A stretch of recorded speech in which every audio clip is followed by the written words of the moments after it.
지난 주말에는 또 한강이 결빙됐다는 그런 소식도 들리더라고요. 정말 마지막 냉추위인 것 같은데요. 또 그래도 이번 주 지나면은 이제 점점 또 다시 날씨가 좀 풀린다니까요. 구독자 여러분들의 살림살이도 따뜻하게 풀리기를 기대하면서 고양신문 뉴스체크 시작하겠습니다. 이번 주 헤드라인 전해드립니다. 경제 소식입니다. 고양시의 폐업 신고 건수가 개업 신고를 추월했다는 소식입니다. 자영업자들이 생존 위기에 몰리고 있답니다. 그랜드 백화점이 고별전을 끝으로 다음 달에 문을 닫습니다. GTX-A의 증차가 보류됐고 교외선은 시간표가 조정됐습니다. 고양시 마을버스 업체 대부분이 빨간불이 들어왔다는 소식입니다. 고양시 표준지 공시지가가 지난해 대비 2.51% 상승했다는 소식이고요. 고양시 세금 징수에 비상이 걸렸다는 이야기도 전해드립니다. 이번 주부터 새로 연재를 시작하는 고양시 협동조합 릴레이 인터뷰가 시작된다는 소식입니다. 마지막으로 가볼만한 행사 고양 가구 엑스포 소식 전해드립니다.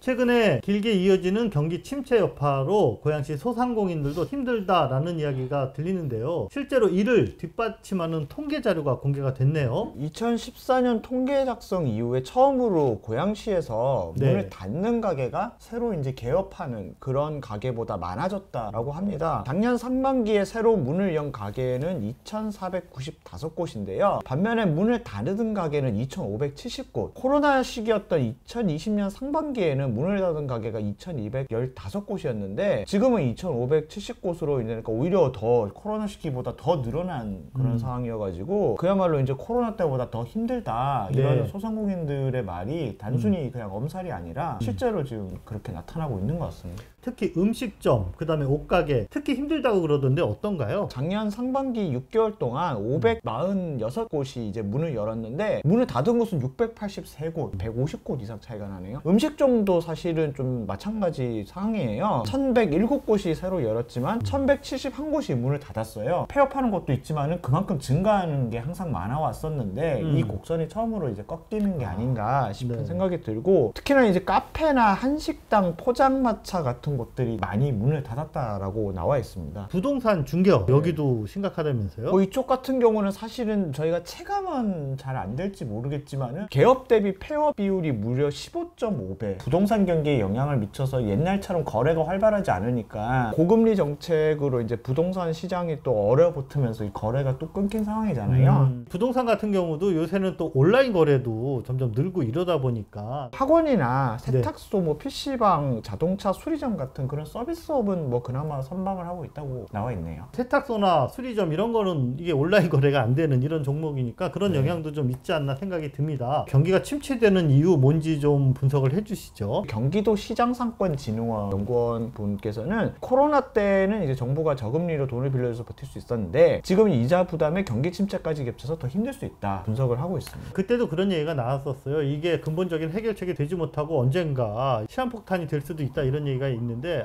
그게 현실화된 것 같아서 좀 가슴이 아픕니다. 고양시 상황 알아봤는데 혹시 다른 지역과 비교해보면 어떤지. 31개 시군 중에 13곳이 고양시와 마찬가지로 개업수보다 폐업수가 더 많은 걸로 나왔는데요. 특히 이제 부천시 같은 경우는 폐업이 이제 개업의 9.71배 가장 좀 상황이 심각했고 의왕시 1.24배, 경기도 광주시가 1.15배 나타났습니다. 고양시는 이제 1.03배가 더 많은 거니까 앞에 얘기했던 지자체들보다는 상황이 좀 낮지만 여전히 10번째로 높은 상황이고요. 낮은 곳은 이제 과천시 같은 경우나 뭐 양주시 같은 경우 개업이 더 많은. 현장의 목소리가 절박할 텐데 어떤지 혹시. 고양시 소상공인 연합회가 있어요. 지원책이나 좀 대책 논의가 사실 마련되어야 되는데 정부에서는 지금 뭐 여야 간의 갈등이 이렇게 심각하니까 이제 뭐 그런 것들에 대한 얘기가 전혀 되지 않고 고양시 내에서도 아직까지 이게 뚜렷한 대책은 나오지 않고 있어서 너무 힘들다 좀 이런 얘기를 하고 있습니다.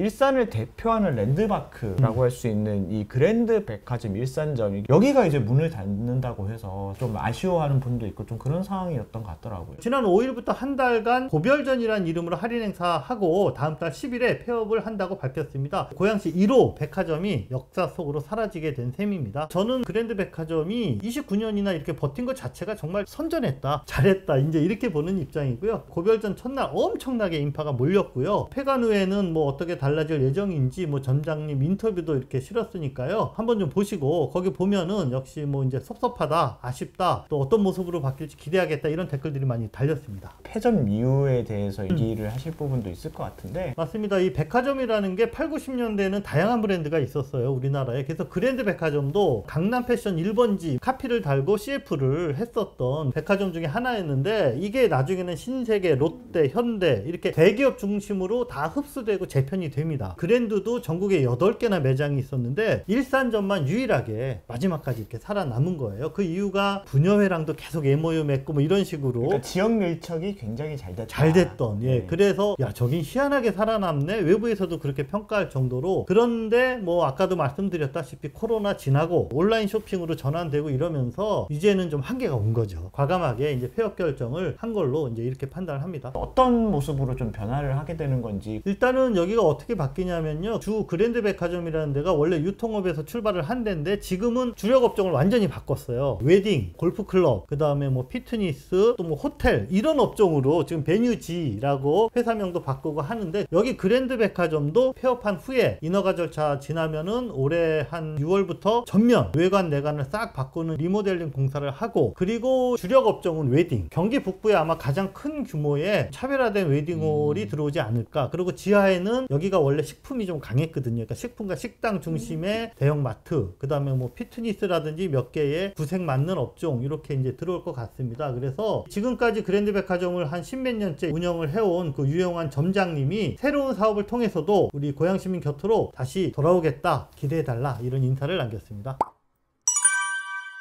지난주 금요일에 가장 관심사인 GTX-A 배차 증차에 대한 이야기가 나와가지고 관심들을 가졌었는데요. 지금 확인된 바로는 이 GTX-A가 증차를 예고했다가 이틀 만에 철회를 했다. 그러니까요. 지금 이런 상황인 거잖아요. 네, 서울역이랑 운정중앙역 있는 GTX-A 노선 운영하는 데가 SG레일이거든요. 지난주 수요일에 오는 15일부터 해당 노선의 하루 운행 횟수를 기존 224회에서 58회 증차해서 1일 왕복 228회로 운행하겠다 라고 발표를 했습니다. 출퇴근 시간대 운행 간격이 6, 7분대로 줄어듭니다. 근데 불과 이틀 만에 증차 계획이 또 보류됐다라는 소식이 전해졌어요. 이게 국토부랑 협의를 해보니까 국토부에서 이거 안전점검이 아직 부족하다, 면밀하게 점검한 후에 100% 안전하다는 결론이 나온 후에 증차해라, 논의부터 하고 발표했으면 아무런 논란이 안 됐을 텐데 이거 너무 성급했다, 뭐 이런 생각이 좀 들어요. 교외선도 좀 문제가 있는 것 같더라고요. 2월에 애초에 약속한 대로 1일 편도 10회로 증차하겠다. 이거 지금 되고 있나요? 결론부터 말씀드리면 교외선 증차 역시 이루어지지가 못했습니다. 1월에는 아침에 2번, 저녁 때 2번 이렇게 이제 아침 저녁으로 뚝 떨어져서 운행을 했는데, 조정된 시간표를 보니까 기존 6시 출발하던 열차를 8시대로 이렇게 옮기고, 돌아오는 차도 늦은 7시를 5시로 이렇게 좀 땡기고, 특히 주말과 휴일에는 오전 10시에서 오후 3시까지 낮 시간에 이용할 수 있도록 또 이렇게 배차를 좀 해서 기차 나들이 떠나시는 관광 수요를 겨냥한 것 아닌가, 이렇게 생각이 됩니다. 코레일이 이제 보도자료도 냈다고 하죠. 운영 안정화 단계를 넘겼다, 고객 편의를 위해서 운행 시간대를 조정했다라고 말을 했는데, 저희가 기대했던 말은 이제 배차 늘리겠다, 그 말은 쏙 빠졌네요. 한 달간 운행해보니까 승객이 예상보다 아주 적었던 것 같습니다. 말씀드리기가 약간 민망한 그 정도로 생각보다 너무 이렇게 이용객이 없는 거예요. 그러다 보니까 이용객 숫자가 대폭 이렇게 늘어나지 않는 이상 교외선 증차가 현실적으로 어렵지 않을까, 뭐 이런 예측까지도 좀 나오고 있는 근데 상황입니다. 저희가 좀 약간 긍정회로를 돌리면은 이번에 배차 시간 조정한 거에 따라 가지고 늘어날 수도 있지 않을까요? 그쵸. 그래서 뭔가 좀 가능성이 생겨야 늘어나는 건데, 이제 이게 또 근데 문제는 교외선을 증차를 하면은 고객들은 편해지는데 어쨌든 비용은 마이너스가 더 커지는 거거든요. 근데 그러면 그 비용을 지자체들이 부담해야 되는데 지금 지자체들이 적극적으로 안 나서고 있어요. 개통할 때까지는 나섰는데 막상 개통하고 나서는 제 생각에는 이거 증차할까봐 약간 겁먹고 있는, 비용 부담 때문에. 그러니까 누구도 적극적으로 나서지 않는 상황에서 어정쩡해진 게 아닌가, 이런 생각이 좀 듭니다.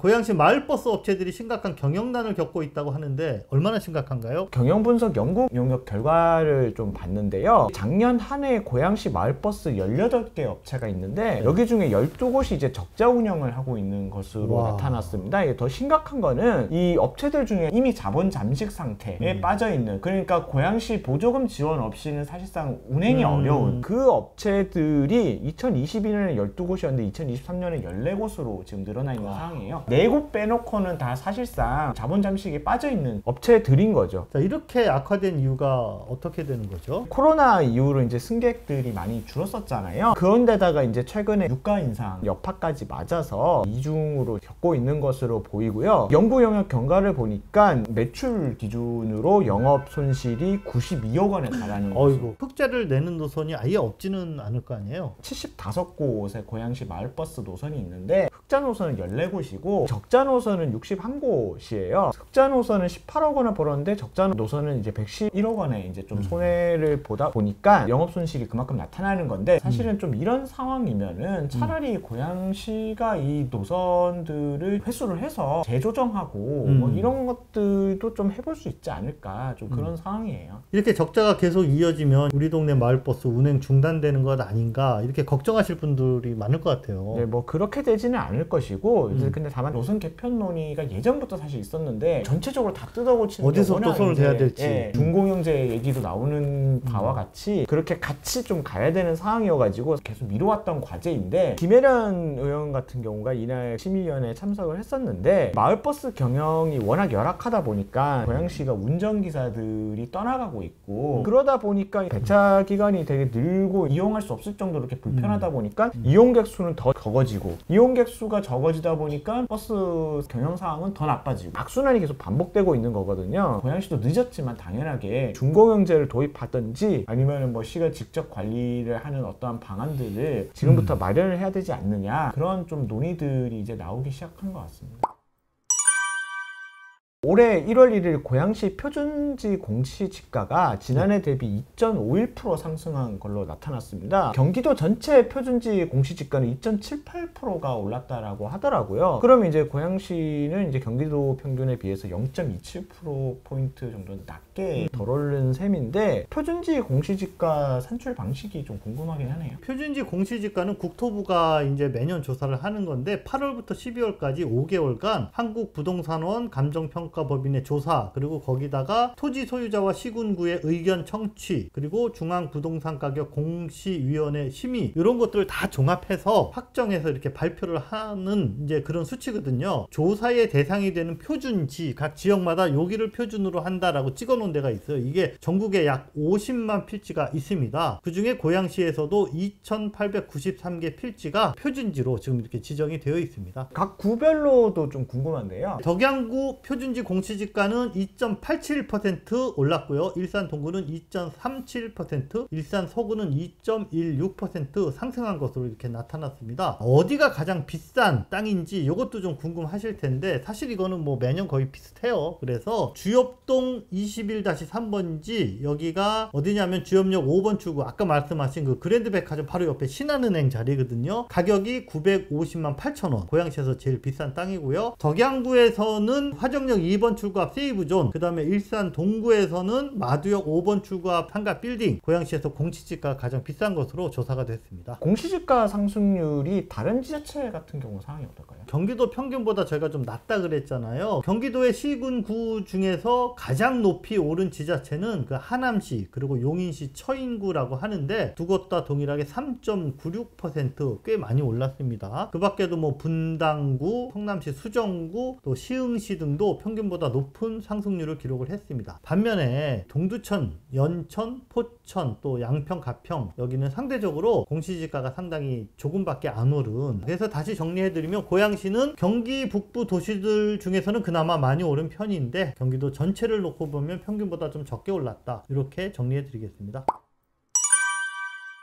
고양시 재정 운영의 문제점으로 예비비를 너무 많이 책정해서 쓸 돈도 제대로 안 쓰고 뭐 이런 보도 저희가 해드렸잖아요. 이번에는 고양시 세입 문제를 다뤄봤는데 걷어야 할 돈도 제대로 못 걷고 있다. 자, 이것도 무슨 얘기인가요? 고양시 지방세 징수율이 2021년에는 92.21%인데 2023년에는 91.27%로 이제 오히려 이제 징수율이 떨어졌어요. 전국 평균이 95.43%거든요. 네. 경기도도 시 평균이 92.6 62%. 고양시가 이렇게 비교를 하면은 지방세 징수율이 2년 전에 비해서도 이제 떨어졌고 전국 평균에 비해서도 굉장히 떨어지는 기상이 걸린 셈이죠. 물론 이제 지방세 징수율이라는 게 워낙 뭐 다양한 변수들이 있긴 하지만은 수치로 봤을 때 더군다나 지방세 수입이 지자체의 주요 재원 중 하나인데 이런 점들을 생각을 해보면은 그냥 넘어갈 사안은 아니다. 그러네요. 이게 수치가 뭐 몇 퍼센트가 크지 않은 것 같지만 전체 액수로 보면 상당히 큰 액수거든요. 다른 도시들과 또 비교하면 어떤지. 안산시 같은 경우는 아까 2021년, 2023년 이렇게 비교를 했을 때 90.08%에서 91.82%로 도내에서 많이 오른 걸로 나타났고요. 수원시도 이제 93% 이상이에요. 지방세 네. 징수율이 이제 고양시보다 거의 1.8% 높은 상황이죠. 이게 내부적으로 보면 이제 지방소비세랑 취득세 징수가 되게 좀 부진한 게 문제점으로 꼽히는 것 같더라고요. 징수 못한 금액 다음 해라도 요거를 다시 받아야 될 텐데 그걸 보여주는 수치가 이제 체납액이 얼마나 되느냐인데 체납액 관리도 문제가 있다 뭐 이런 얘기네요. 고양시 체납액 비율이 11.77%인데 이게 전국 평균이 6.31%예요. 체납액이 약 2배에 달하는 상황인 거죠. 경기도시 평균이 9.94%에 비해서도 이제 높은 수준인 걸로 나온 거죠. 반대로 세외 수입 상황이 좀 나아졌다고 하네요. 예, 이 이것도. 세외 수입 같은 경우는 이제 뭐 약간 과태료라든지 자동차세 뭐 이런 거 아마 다 포함일 거예요. 그나마 이제 2021년 76.94%에서 2023년 78.41%로 이제 올랐어요. 이거는 이제 긍정적인 수치죠.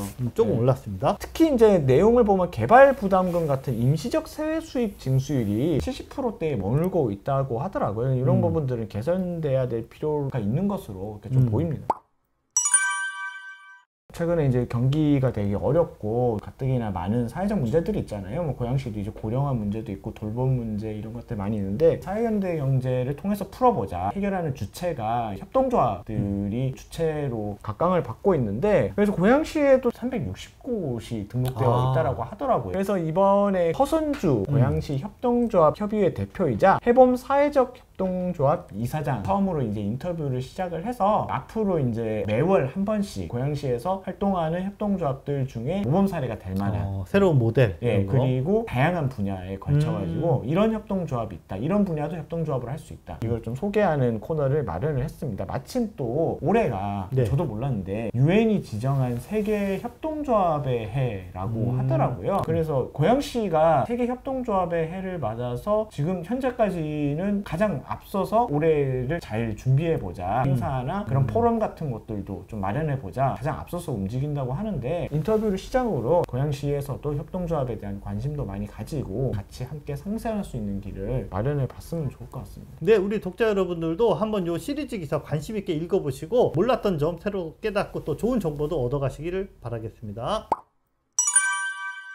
태범과 함께 찾아오는 반가운 행사죠. 고양 가구 엑스포가 3월 13일부터 16일까지 4일간 킨텍스에서 열립니다. 감사하게도 고양 가구 엑스포에서 고양신문 뉴스체크에 광고도 주셨습니다. 감사합니다. 감사합니다. 편리함을 디자인하다 미래를 담다라는 주제로 열리는 이번 엑스포에서는 70여 개의 직수입 업체와 가구 생산 기업은 물론 리빙, 인테리어 업체가 참여해서 관객들에게는 가구는 물론 일상생활까지 업그레이드할 수 있는 이런 기회를 제공한다고 합니다. 이번 가구 엑스포를 이제 주최하는 문선봉 비스커네드 대표를 저희가 또 따로 인터뷰를 했었죠. 네, 사진에 보시는 것처럼. 이분 같은 경우는 가구인들의 홍보 마케팅을 돕고 고양 가구 박람회를 기획하고 운영을 해왔던 고양시 가구 산업의 말 그대로 숨은 조력자라고 할 수가 있을 것 같습니다. 이 문 대표님 같은 경우는 이번 가구 엑스포를 시작으로 해서 고양시 가구인들과 함께 송도, 서울, 천안, 대전, 광주, 부산 전국적으로 전시회를 확대할 계획이라고 큰 포부를 이제 밝히셨는데요. 소비자 곁으로 직접 찾아가서 적극적으로 홍보를 하겠다 계획을 밝히셨습니다. 고양시 가구업체에서 만든 가구가 전국의 소비자를 찾아간다. 네, 듣기만 해도 아주 멋진 그런 플랜이네요. 최신 트렌드를 반영한 가구들 관람하며 다양한 체험도 할 수 있는 이번 가구 엑스포는 홈페이지에서 사전 등록하면 무료로 입장을 하실 수 있습니다. 영상 하단에 댓글에 있는 링크를 클릭해서 무료 관람도 신청해 보시기 바랍니다.